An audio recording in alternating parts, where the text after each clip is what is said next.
امشب در 24 درخواست تازه از تهران برای از سرگیری همکاری بر سر برنامه هسته‌ای.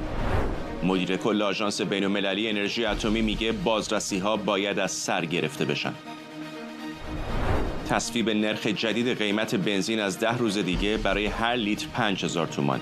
بنزین با نرخ دولتی برای خودروهای صفر و وارداتی حذف میشه. ادامه واکنش‌ها درباره اینترنت طبقاتی در ایران. امتیاز اینترنت بدون محدودیت برای چهره‌های نزدیک به حکومت جنجال برانگیز شد. و موافقت اوکراین با طرح صلح پیشنهادی آمریکا برای پایان جنگ. زلنسکی و ترامپ درباره بخش‌های حساس طرح گفتگو خواهند کرد. از استودیوی ایران اینترنشنال این 24 است با فرداد فرهزاد. بینندگان ایران اینترنشنال در ایران و سراسر جهان سلام و وقت بخیر. مدیر کل آژانس بین‌المللی انرژی اتمی میگه این نهاد خواهان تعامل کامل با ایران تا بازرسی‌های هسته‌ای از سر گرفته بشن. درخواست گروسی در حالیه که هفته پیش شورای حکام در قطعنامه‌ای از تهران خواست باید فوراً درباره وضعیت بیش از 400 کیلوگرم اورانیوم غنی شده شفاف‌سازی کنه و به بازرسان اجازه بازدید از تأسیسات آسیب دیده در حملات اسرائیل و آمریکا رو بده. همکارم سمیرا قرایی از وزارت خارجه آمریکا به ما پیوسته. سمیرا، بارهاست که الان این موضوع رو میشنویم ولی طرف ایرانی به نظر تمایلی برای دسترسی دادن به خصوص به سایت‌های آسیب دیده نداره.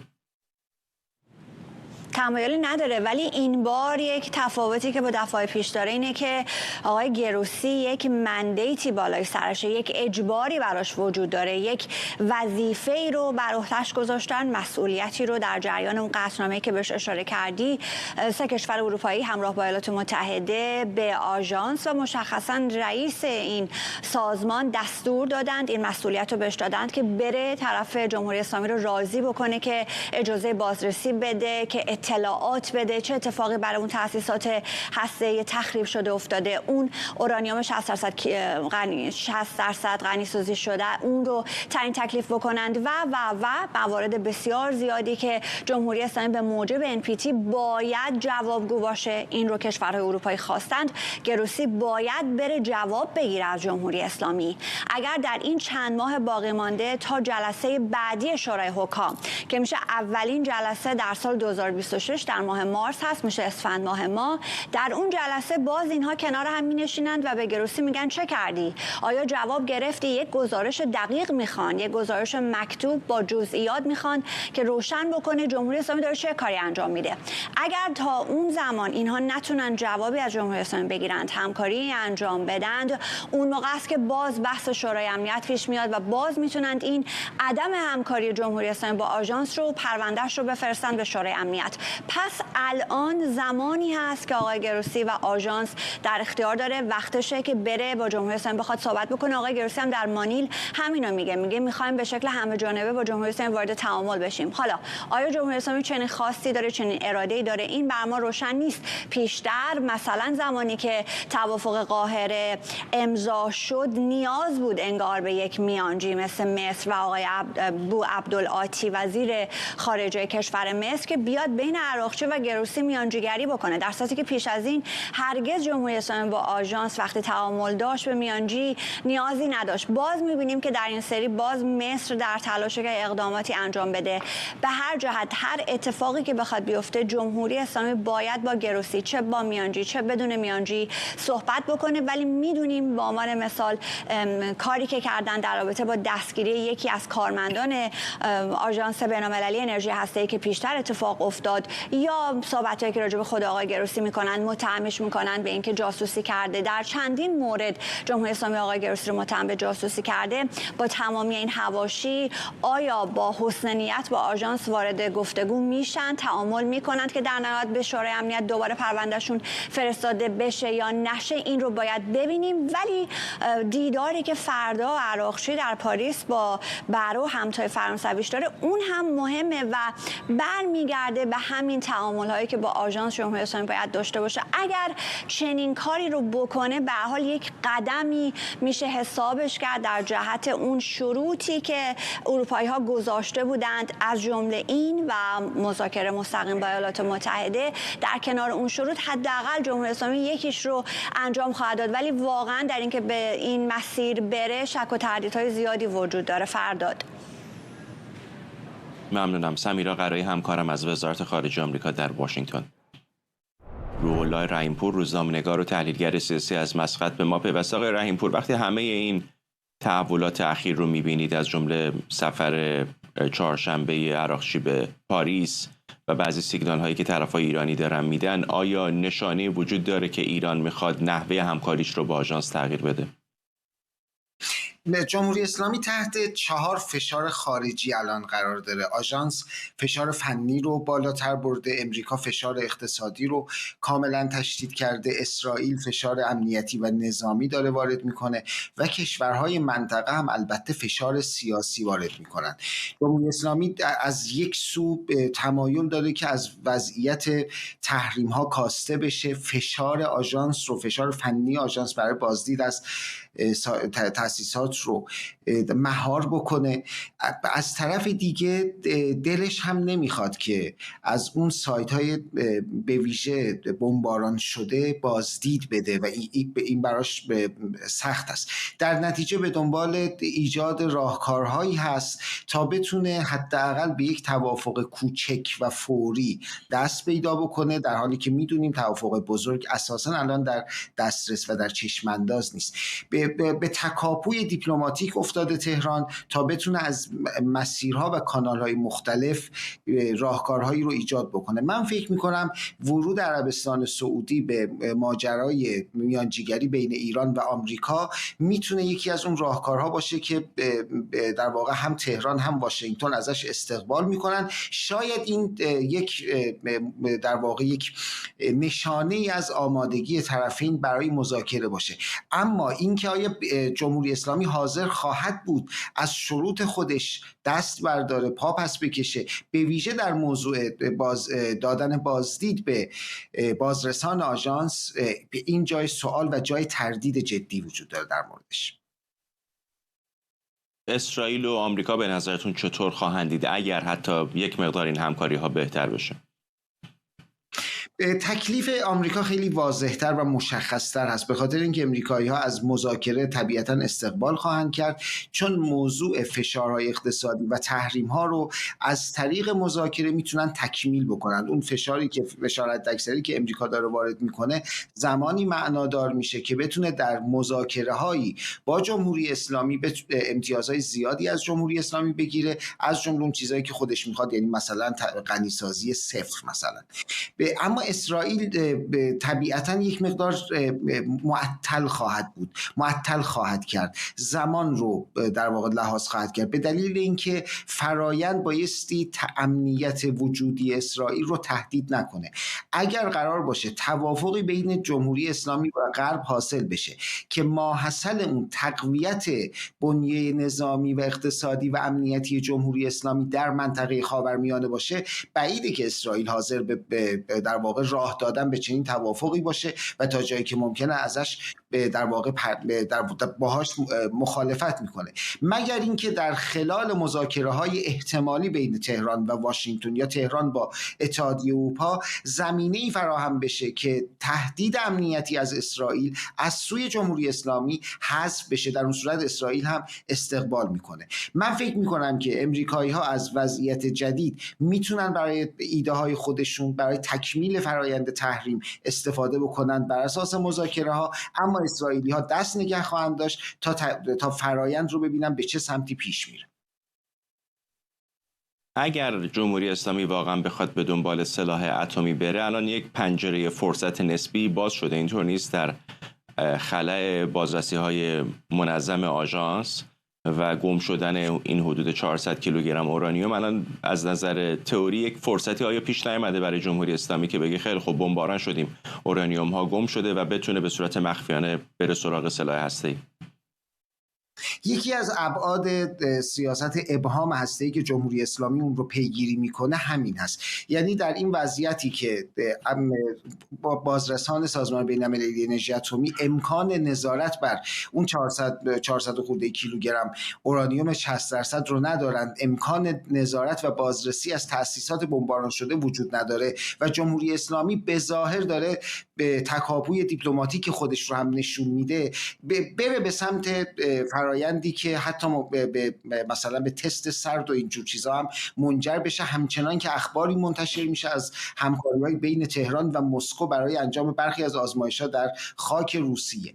به این ترتیب در وضعیت کنونی که امکان بازرسی وجود نداره اما امکان دیپلماسی هنوز وجود داره، عملاً فاصله ایجاد میشه برای اینکه امکان، فرصت و مجال برای جمهوری اسلامی برای حرکت به سمت تسلیحات هسته‌ای فراهم بشه. این نکته ای نیست که فقط ما بدونیم و مثلا امریکایی‌ها، آژانس و اروپایی‌ها و حتی اسرائیل از اون بیخبر باشه. در نتیجه با افزایش فشار به صورت، یعنی فشارهای تحریم، فشارهای اقتصادی، جمهوری اسلامی رو مجاب خواهند کرد تا نه تنها به سمت تسلیحات هسته‌ای نره، بلکه به سمت مذاکره تمایل پیدا بکنه با بیشترین امتیازی که میشه از جمهوری اسلامی گرفت.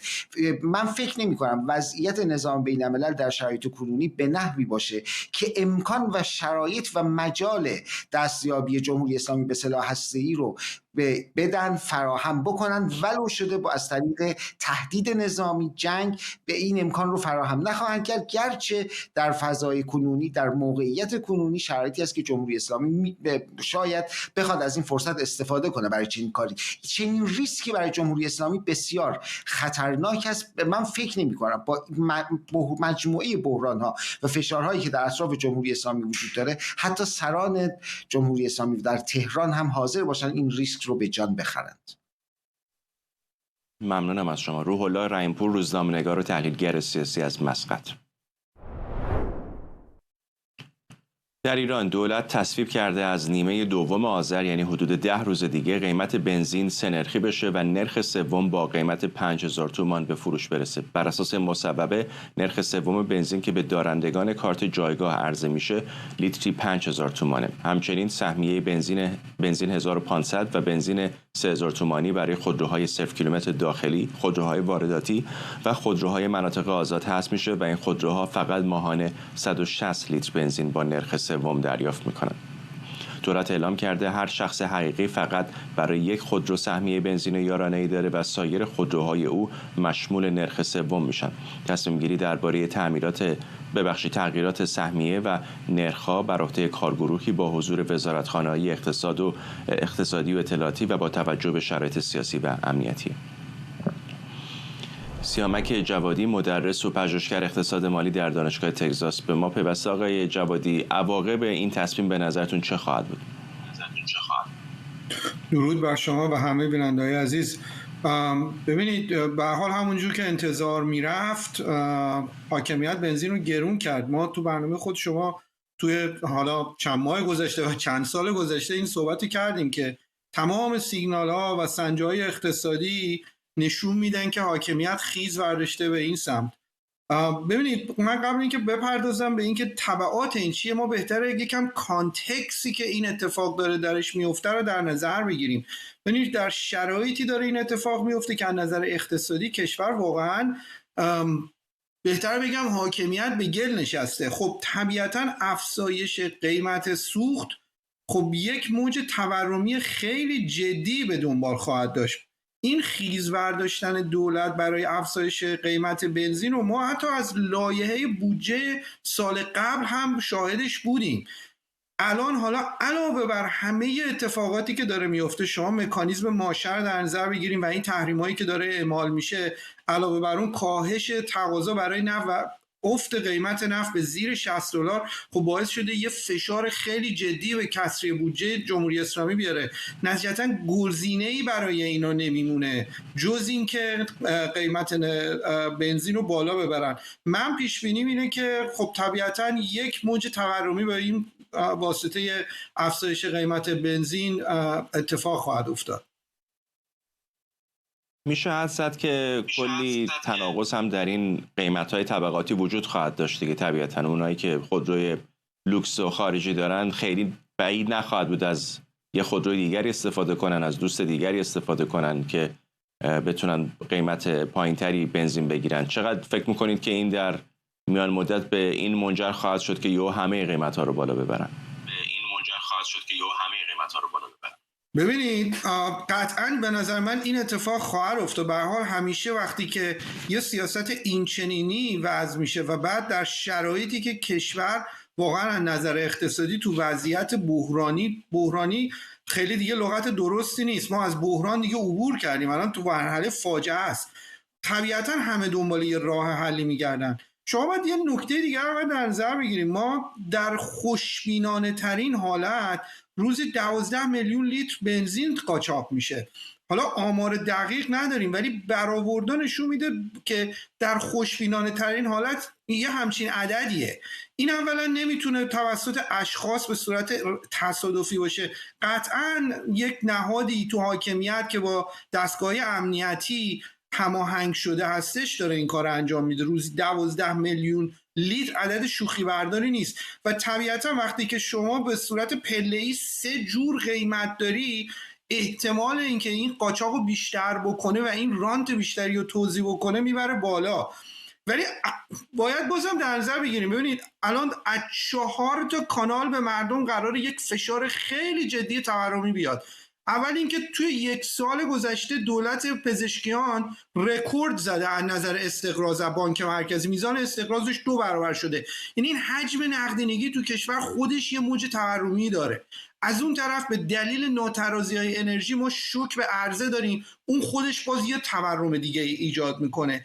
این بالا بردن قیمت سوخت و همونجور که عرض کردم به دلیل کسری بودجه، من تصور نمی کنم این محدود به بنزین بشه. من تصورم اینه که در هفته ها و ماه های آینده قیمت حامل های انرژی رو به طور کلی بالا خواهند برد. شما نگاه بکنید الان میخوام بسته حمایتی بدن و کالابرگ دیجیتالی قراره بدن، اینا از کجا قراره تامین مالی بشه؟ کشور که درآمد خاصی نداره، سرمایه گذاری خارجی به اون معنی نداریم، از محل این افزایش قیمت سوخت و حاملهای انرژی قراره تامین بشه. یعنی این میشه کانال سوم. و خب کانال آخرم این خبری بود که امروز اومده، عدم اختصاص دلار برای واردات کالاهای اساسی. یعنی مجموعه همه اینا به نظر من باعث میشه که ما یه موج تورمی خیلی جدی توی چند هفته آینده شاهدش باشیم.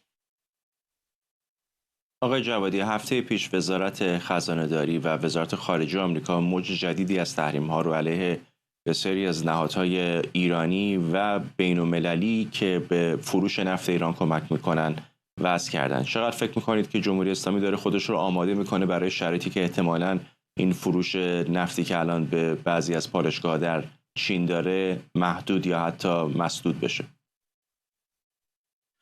ببینید یه بحث اینه که شما به صورت تئوری تحریم داشته باشین، یه بحث دیگه اینه که چقدر این تحریم‌ها اعمال بشن. خب ما از نظر تئوری الان خیلی تحریم‌ها هست، بعد از فعال شدن مکانیزم ماشام این تحریم‌ها افزایش پیدا کرد، هم تعدادش هم شدتش.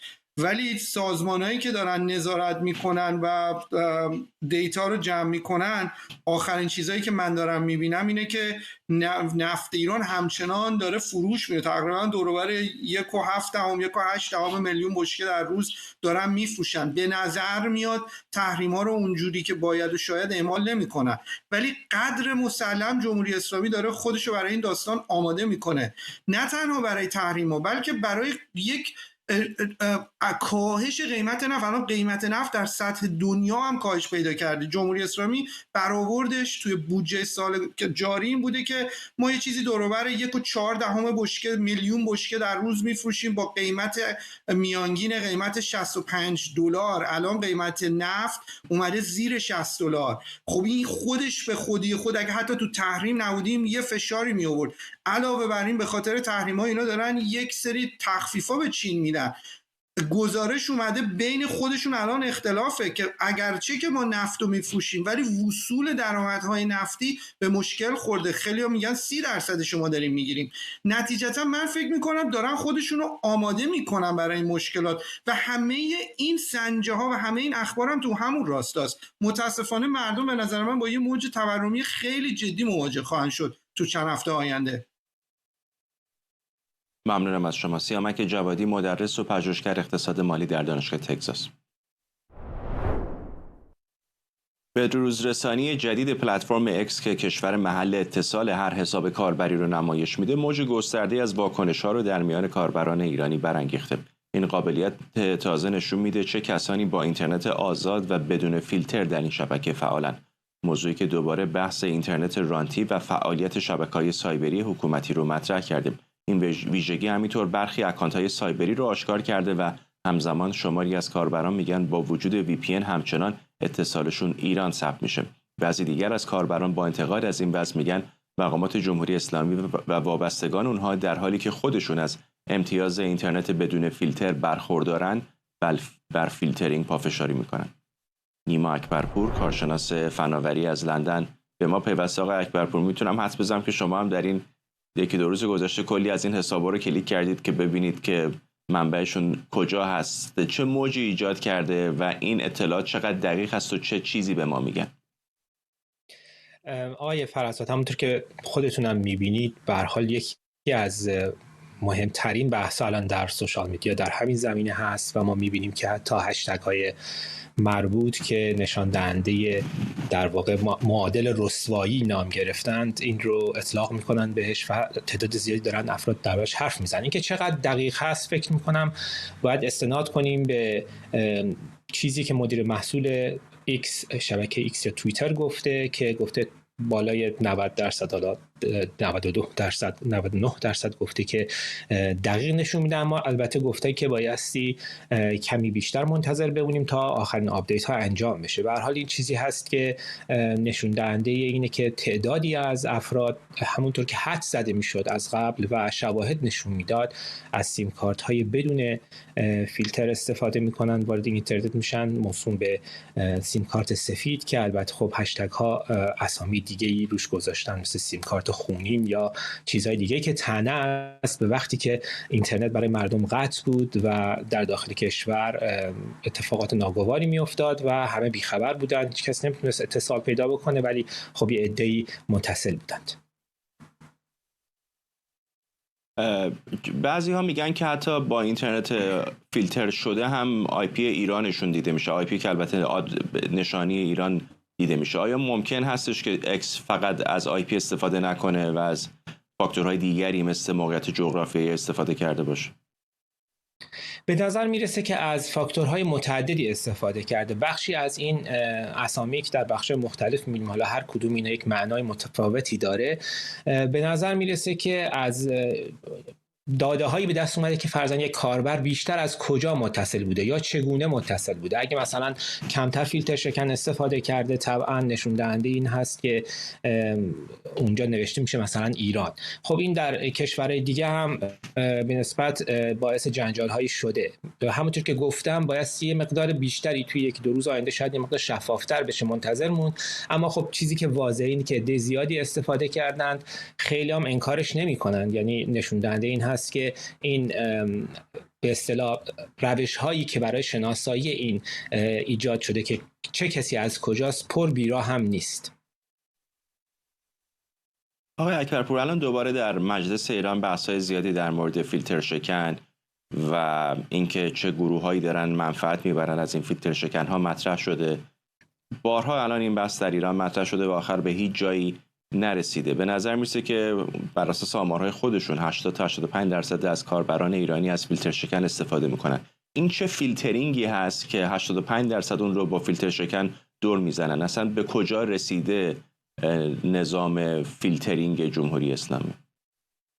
خب این فیلترینگ شکست خورده. همین آمارها داره نشون میده که وقتی میگیم بالای 80% وصل هستن از طریق فیلتر شکن، خودشون میگن، خود وزیر میگه، معاونانش میگن، این نشون دهنده شکست سیاست فیلترینگ در ایرانه. ولی خب این یه چیزیه که بیشتر از تقریبا نزدیک به 2 دهه است دارن سعی میکنن که در ایران این رو جا بندازند و با اسامی مختلفی مثل اینترنت فرزن، حالا اسامی متعددی داره، یکیش اینه که اینترنت تخصصی بهش میگن، منطقه آزاد سایبری اسم دیگری براش گذاشتن، اینترنت نام صیانت شده و انواع اقسام اینه که همشون در نهایت نشون داده همونی که این یک آزادی گزینشیه، یعنی میخوام به بعضی آزادی رو بدن به بعضی ندن.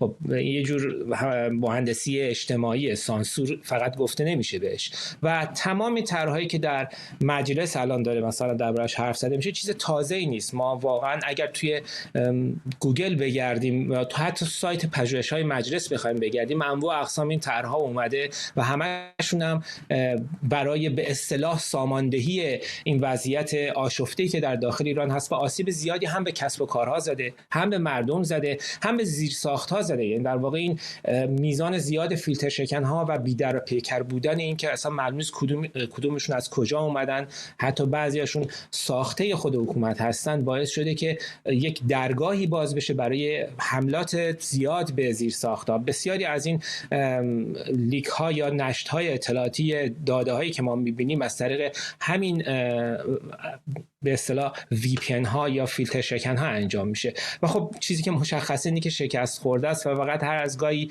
یک گروه در مقابل گروهی دیگری در داخل مجلس فقط قرار میگیرن و همدیگر رو متهم میکنن یا دولت رو متهم میکنن. ولی خب چیزی که واضحه اینه که اصلا یک سیاست تازه‌ای نیست. همیشه دیدیم به طور واضح که با نام‌های مختلف خواستند که کلاسیفای کنن، اینترنت رو طبقه بندی کنن برای اینکه هر کسی حالا به اصطلاح خودشون با تخصصی که هست، با نیازی که هست، حالا خبرنگاره، اگه مثلا جزو کادر درمان دسترسی متفاوتی داشته باشه. ولی واقعیت اینه که این چیزی نیست جز اعطای یک آزادی به صورت لطف به یک عده‌ای که هر وقت بخوام میتونن ازشون پس بگیرن. ممنونم از شما. نیما اکبرپور، کارشناس فناوری از لندن. بنابر گزارش اوکراین با بخش بزرگی از طرح صلحی که آمریکا و اروپا در ژنو تنظیم کردند موافقت کرده. به نوشته CBS کیف فقط خواهان تغییرات کوچکی در این طرح شده. در همین حال رویترز به نقل از یک مقام اوکراینی نوشته زلنسکی قراره درباره بخش‌های حساس طرح در واشنگتن مستقیما با ترامپ گفتگو کنه. واشنگتن هم اعلام کرده هیئتی از آمریکا در ابوظبی با مقامات روسی دیدار میکنه. در همین حال در روسیه سرگئی لاوروف وزیر خارجه میگه نسخه اصلاح شده طرح پیشنهادی آمریکا باید با توافق دونالد ترامپ و ولادیمیر پوتین مطابق باشه. لاوروف گفته روسیه از طرح اولیه پیشنهادی ترامپ رضایت داشته. در نسخه اولیه این طرح پیشنهاد شده بخشایی از اوکراین به روسیه واگذار بشه. اردوان روزبه به خبرنگارمون از مقابل کاخ سفید با ماست. اردوان، بارها به نزدیکی این مقطع رسیده بودیم و دوباره مشکلی پیش آمده بود. این بار به نظر میرسه که دو طرف شاید از هر زمان دیگری نزدیکتر شده باشن. چه میدونیم در مورد این طرح و چه میدونیم در مورد نقاط اختلاف؟ خب واقعیت اینه که درسته که از هر دوره نزدیکتر شده، ولی اجازه بده بدبین باشیم به عنوان روزنامه‌نگار، باید صبر کنیم واقعا ببینیم چه اتفاقی میفته. 8 بار مذاکرات پیاپی بین پوتین و ترامپ انجام شده. 5 بار استیو ویتکاف رفته تو منطقه و در واقع از نزدیک صحبت کرده. پیشنهادهای صلح مختلف، حتی بسیاری بر این باور بودن که آلاسکا جایی خواهد بود که ترامپ و پوتین به یک نتیجه اساسی میرسن. اما همیشه با یک نکته روبرو بودیم که به نظر میرسه حرف زلنسکی درست بوده. اون میگه روسیه وقت میخره و وقت رو تلف میکنه و انرژی خودش رو صرف این میکنه که جنگ رو مستهلک بکنه تا فشار بیشتر روی اوکراین باشه. درست در زمانی که ما داریم صحبت میکنیم و همینجا سخنگوی کاخ سفید ساعتی پیش تاکید کرد که در هفته گذشته مذاکرات بسیار سنگینی در واقع آمریکا انجام داده بین روسیه و اوکراین برای رسیدن بهترین هدف. همین دیشب روسیه در یک عملیات با 460 پهپاد و نزدیک به 12 موشک عملیات گسترده عملیات گسترده رو در کیف انجام داد که تاکنون تعداد کشته‌ها به 7 نفر رسیده و به نظر میرسه روسیه تا آخرین لحظه قرار نداره که از مواضع خودش عقب نشینی کنه. اما اتفاق مهم اینجاست، همونجوری که پیش از این دیمیتری پسکوف هم گفته بود، اونا با طرح 28 ماده‌ای که بناش رو در آلاسکا گذاشته بودن کاملا موافق بودن. این طرح 4 نکته مهم درش وجود داشت که برای نه تنها ولودیمیر زلنسکی نگران کننده بود، بلکه اتحادیه اروپا را هم شوک می‌کرد. طرح مبنی بر اینکه تعداد نیروهای نظامی اوکراین به 600,000 تا کاهش پیدا کنه، بخشی از خاک اوکراین نظیر دونباس و دونتسک در اختیار روسیه باقی بمونه، در یک طرح 100 روزه زلنسکی از کار برکنار بشه و هیچ وقت این کشور به ناتو نپیونده. و این چیزی بود که اگر حتی زلنسکی قبول می‌کرد اتحادیه اروپا براش خوب نبود. حالا طرح تغییر کرده، به طرح 19 ماده‌ای رسیده که بخشای عمده از این برداشته شده. کاخ سفید داره تاکید میکنه که طرح جدید میتونه طرح مفیدتری باشه، اما روسا میگن ما طرح رو دیدیم اما هنوز نمیدونیم جزئیات اون چیه، ولی بنای ما بر همون روحی هستش که در مذاکرات آلاسکا مطرح شده. از طرف اتحادیه اروپا هم در ساعات گذشته پس از مطرح شدن مذاکرات به مسائل مهمتری پرداختن. امانوئل مکرون میگه که حاضر نیستش اتحادیه اروپا بپذیره که ارتش اوکراین کاهش پیدا کنه تعدادش، و از طرف دیگه کیر استامر داره میگه که وضعیت موجود وقتی میتونه مفید باشه که همه درش دخیل باشن. همچنین مرس صدراعظم آلمان تاکید داره میکنه با وضعیت موجود فقط اون چیزی که اگر منافع اتحادیه اروپا رو تحت تاثیر قرار بده باید با نظر کشورهای عضو ناتو انجام بشه. در چنین شرایطی به نظر میاد هر دو طرف دارن میگن، حتی آقای رستم اومروف مشاور امنیتی اوکراین هم داره تاکید میکنه ما کلیات طرح رو قبول کردیم و در واقع ما اینو میپذیریم، اما همیشه به قول انگلیسی‌ها شیطان در جزئیاته. هنوز روشن نیستش که اگر روسیه واقعا بخواد عقب نشینی کنه چقدر عقب نشینی میکنه. درست در شرایطی که همین الان در زاپاروژیا در حال پیشروی هستش و همین الان بمباران میکنه پایتخت اوکراین رو، یعنی اینکه روسیه از مواضع خودش هنوز عقب نشینی نکرده، چطور میپذیره که اون 4 شرط اصلی رو حالا که در طرح 28 ماده‌ای مطرح شده بود در طرح 19 ماده‌ای کنار بذاره؟ اما در نهایت طرفین بر این باور هستن و حتی آمریکایی‌ها و حتی اروپایی‌ها از هر زمانی وضعیت موجود اوضاع بهتر و نزدیکتر به صلح. یعنی در واقع میشه فکر کرد که ممکنه صحبت‌های در مورد صلح انجام بشه، اما هنوز روشن نیست. روس‌ها میگن به طور مستقیم ولادیمیر پوتین باید با ترامپ برای رسیدن به هدف توافق کنه. از اون طرف همین آقای اومروف داره میگه که باید زلنسکی بیاد اینجا و در کاخ سفید صحبت بکنه. اما همه اینا در کنار هم دیگه وقتی شکل میگیره که واقعا به معنای واقعی صلح بشه. اجازه بدید اینم بگم که در نهایت چیزی که اتفاق میفته، ترامپ به دنبال نوشتن نامه این صلح تحت عنوان و اسم خودش هست و ممکنه که در خیلی جاها فشار بیشتری رو روی اوکراین وارد بکنه که این صلح نهایی بشه یا نه. باید ببینیم چه اتفاقی میفته. ممنونم از سهردوان روزبه، خبرنگارمون از مقابل کاخ سفید در واشنگتن. مهرزاد بروجردی، استاد علوم سیاسی در دانشگاه علم و فناوری میزوری هم به ما پیوسته. آقای بروجردی، به نظر میرسه که آقای ترامپ بسیار جدی است برای اینکه بالاخره به این طرح صلح برسه به یک شکلی و به نظر میرسه که در عین حال هم آقای زلنسکی گزینه‌های زیاد دیگری برای چانه‌زنی در دست نداره. چقدر فکر میکنید که به یک آتش بس، به یک توافق نزدیک هستیم؟ من حقیقتا فکر میکنم که امکانش هست، البته قطعی نیست به خاطر اون لابی و میانجیگری که اروپایی ها دارن میکنن و خود اوکراین داره میکنه. ببینید واقعیتش اینه که این طرح وقتی نوشته شد اروپایی ها رو بسیار خشمگین کرد، چون اونها هیچ نقشی در تدوین این طرح نداشتن. اوکراین هم که کنار گذاشته بود. این طرحی بوده که واقعا خواسته های حداکثری روسیه رو به اصطلاح قبول کرده. برای مثال به غیر از اون مسئله دادن زمین و محدود کردن میزان ارتش و اینا، طرحی هم نیست که بیاد روسیه رو بابت تهاجم تمام عیارش به اوکراین پاسخگو و مسئول قلمداد بکنه. و خب این یکی از مسائلی است که میتونه یک صلح پایدار رو بدون شک زیر سوال ببره. اما واقعیت تا چی است؟ واقعیت این است که حقایق روی زمین نشون میده که روسیه هنوز چیزی حدود 18% خاک اوکراین رو در اختیار داره، در بعضی جبهه‌ها داره پیشروی میکنه و آقای زلنسکی هم با یه مقدار بحران‌های درونی در رابطه با فساد یه سری از وزرا روبرو هستن.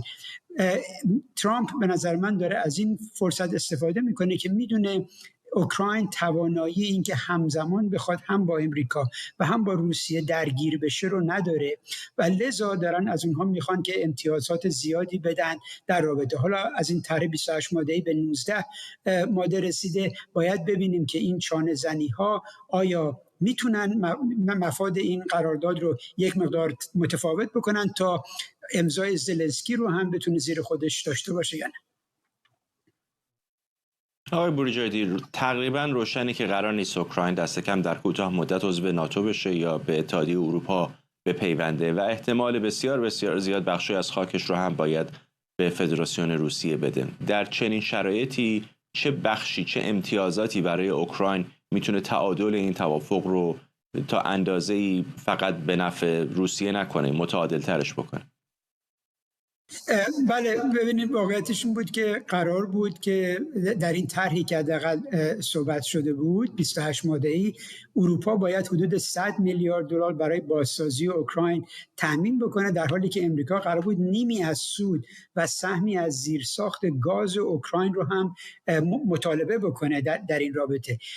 الان مشخص نیست واقعا که اگر اوکراین حتی با مشکلاتی که وجود داره در رابطه با اینکه مجلس اونها این طرح رو بپذیره. ببینید واقعا یک مشکل این جنگه که تقریبا داره 4 سال ازش میگذره این هست که طرحهایی رو که اوکراین جلو بذاره آقای پوتین نمیپذیره و طرحهایی که روسیه گذاشته تا به حال مجلس اوکراین حاضر نبوده که اونها رو بپذیره. این بار باید دید که آیا مداخله شاید جدی‌تر آقای ترامپ و دولت امریکا سبب خواهد شد که اروپایی ها بخوان یک مقدار فراسوی این برن که فقط اعتراض بکنن به این که اونها رو به بازی گرفته نشدن، بلکه واقعا اقدام مشخصی از خودشون بتونن نشون بدن که در رابطه با یک سری از این خواسته هایی رو که اول گنجانده نشده بود بتونن اونها اعمال نفوذ بکنن. به نظر میاد از این 28 ماده به 19 ماده که رفتیم بخش زیادش مدیون همین پادرمیانی هست که اروپایی‌ها که هستن چه تضمین‌هایی خواهند داد به اوکراین رابطه راجع به آیندهش، که مثلا اگر حملات دیگری صورت بگیره یا نه رو واقعا باید ببینیم. چون ببینین اگر طرح به شکل فعلی خودش مطرح بشه، به نظر من نه تنها اوکراین و دولت‌های اروپایی بلکه بسیاری از جمهوری خواهان امریکا هم نگران این خواهند بود که این امتیازی خواهد بود در رابطه با اینکه روس‌ها به اقداماتی مشابه قدم بزنن در آینده. یعنی به عبارتی یک توافق تحمیلی میتونه اولین شکست مذاکره شده یک دموکراسی مدرن باشه که اوکراین هست، که و این خب می‌بینیم تبعات واقعا بدی خواهد داشت. برای مثال در آسیا اینکه چین اون وقت میخواد با تایوان چیکار بکنه، اونها هم منتظر نشستن و دارن این بازی رو نگاه میکنن. این فکر میکنم مسائلی هست که امیدواریم دیپلمات‌ها در این روزهای آتی بتونن یک مقدار توازنی به وجود بیارن که این توافق اگر قراره صورت بگیره تا حدی هم منافع اوکراین در اون منظور شده باشه. ممنونم از شما. مهرزاد بروجردی، استاد علوم سیاسی در دانشگاه علم و فناوری میزوری. دونالد ترامپ دستور بررسی گسترده پناهندگی همه افرادی را صادر کرده که در دوره جو بایدن رئیس جمهوری پیشین وارد آمریکا شدند. بر اساس این دستور حدود 200,000 پناهنده که در 4 سال گذشته وارد شدند دوباره مصاحبه میشن. هدف از این بازبینی بررسی مجدد اینه که آیا این افراد هنگام پذیرش مطابق تعریف قانونی پناهنده در آمریکا بودن یا نه. بخش زیادی از این پناهجویان شهروندان افغانستانند که با بازگشت طالبان به قدرت از ترس انتقام‌جویی حاکمان کنونی کابل مهاجرت کردند. نیلوفر منصوری خبرنگارمون از لس آنجلس به ما پیوسته. نیلوفر، فقط میشه حدس زد که چه وحشتی ایجاد کرده در پناهجویانی که در دوره بایدن وارد این کشور شدند. کاملا درسته فرداد. اتفاقا از دیشب که این خبر به صورت رسمی منتشر شد، فعالان حقوق بشر مدام دارن اعتراض میکنن که این اقدام انگار یک تلاش حساب شده است از سوی دولت ترامپ برای اینکه همه اون افرادی که قانون مدار هستند و بررسی های پناهجوییشون پیشاپیش انجام شده رو دوباره مورد فشار قرار بده و یک واهمه ای رو میون جوامع مهاجر دوباره ایجاد کنه. البته اشاره کردی که این یک بازبینی مجدد هست بر پرونده همه اونهایی که در طول 4 سال ریاست جمهوری جو بایدن وارد خاک امریکا شدن. خود پروسه پناهندگی یعنی پروسه اسایلم اپرووال یا پذیرش پناهجو در امریکا نسبت به رویه‌های دیگه مهاجرتی اقامتی وقتگیرتر هست، طولانی‌تر هست، چرا که خب ارزیابی‌های لایه به لایه داره، مصاحبه داره، تحویل مدارک داره، غربالگری‌های امنیتی داره و خود این خیلی طولانیه و خیلی آردی طی کردن، یعنی پیشاپیش طی کردن این پناهجویان و حالا باید دوباره مصاحبه شن، دوباره تحویل مدرک بشه و همه اینها دوباره انجام بشه. خب بسیاری نگران پناهجویان افغان هستن، همونطور که اشاره کردی خیلی از اونها از سال 2021 که اینجا وارد شدن اعلام کردن که مورد آزار و اذیت و شکنجه و نقض حقوق بشر بودن. حالا باید مجددا راستی آزمایی بشه و ثابت بشه که چنین صورت گرفته. امروز دیدم که رئیس سازمان افغان و کویت اعتراض کرده و گفته که این نوعی اهانت و حساب میشه نسبت به افغان‌ها و یک سیاست بیرحمانه است که بخواد مجددا وضعیت این اقلیت رو که مشخص برای چی اینجا پناهجو شدن دوباره بررسی بشه. البته که در مورد پناهجویان ایرانی تبار هم نگرانی‌هایی وجود داره، چرا که اونها هم به خصوص بعد از انقلاب زن زندگی آزادی بسیارشون پرونده‌های عقیدتی سیاسی داشتن، اینجا آمدن پذیرش شدن، اون پروسه رو طی کردن، مصاحبه شدن، همه چی انجام شده. حالا مجددا این امکان وجود داره که اونها رو صدا کنن، فراخوان بدن، دوباره برن برای مصاحبه، مدارکشون رو تحویل بدن و دوباره یه روند طولانی طی کنن. یعنی باید انتظار این رو داشته باشن. البته من امروز با یک وکیل مهاجرتی هم صحبت می‌کردم، پرسیدم چقدر نگرانی وجود داره از اینکه بخواد پناهندگی اونها لغو بشه. گفت بسیار پایینه اینکه بخواد دوباره احراز نشه و یا لغو پناهندگی در مورد اقلیت ایرانی صورت بگیره، بسیار پایینه. اما اگر نقص پرونده‌ای وجود داشته باشه، نقص مدرک یا ابهامی وجود داشته باشه یا اینکه این پناهجویان در طول این دوره سفرهای پیاپی به ایران داشته باشند، این میتونه در مورد پرونده اونها پیامدهای جدی داشته باشه. این رو هم باید اضافه بکنم که الان پروسه گرین کارت یعنی اخذ گرین کارت و یا کارت سبز برای اونهایی که در این 4 سال در این بازه زمانی پناهندگیشون حتی پذیرش هم شده، یعنی دادگاه رفتن، قاضی پذیرفته و پناهنده هستن، اسایلم هستن، فعلا متوقف شده. یعنی قرار نیستش که کارت سبز هم برای این افراد از هر ملیتی که باشن فعلا صادر بشه و این خب همه اینها همونطور که گفتم باز هم ترس ایجاد کرده در جوامع مهاجر. از همین دیروز پیام‌های متعددی از سوی هم افغان تبارها هم ایرانی‌ها برای دفاتر وکلای مهاجرت داره صادر میشه، خیلی به اونها تماس میگیرن و همینطور اقلیت‌هایی مثل اسپانیایی‌ها که اینجا خب در لاتین تبارها که بسیار هم در کالیفرنیا تعدادشون زیاده، دفاتر رو می‌بینیم با صف‌های طولانی، دفاتر در واقع USCIS که این یادداشت مربوط به 200,000 پناهجو و مصاحبه اونها رو صادر کرده و به همین جهت خب یک ترس مجددی ایجاد شده. نیلوفر، خیلی مشخصه که موضوع فقط کسانی که وضعیت مهاجریشون روی هوا هست نیست، اونایی که درخواست پناهندگی دادن فقط نیست، خیلی از کسانی که روادید کار دارن اینجا، ویزای H1B دارن یا ویزاهای دیگر دارن یا حتی کارت سبز گرین کارت دارن، حتی بعضی از کسانی که در ایالات متحده الان شهروند هستن، من بارها دیدم باشون صحبت میکنم، نگرانن حتی به کانادا برن، برای اینکه همه که وکیل نیستن، همه که نمیدونن چه عواقبی داره، ولی یک فضایی ایجاد شده که به نظر خیلی ها رو نگران کرده در مورد اینکه سرنوشتشون اینجا چه خواهد شد.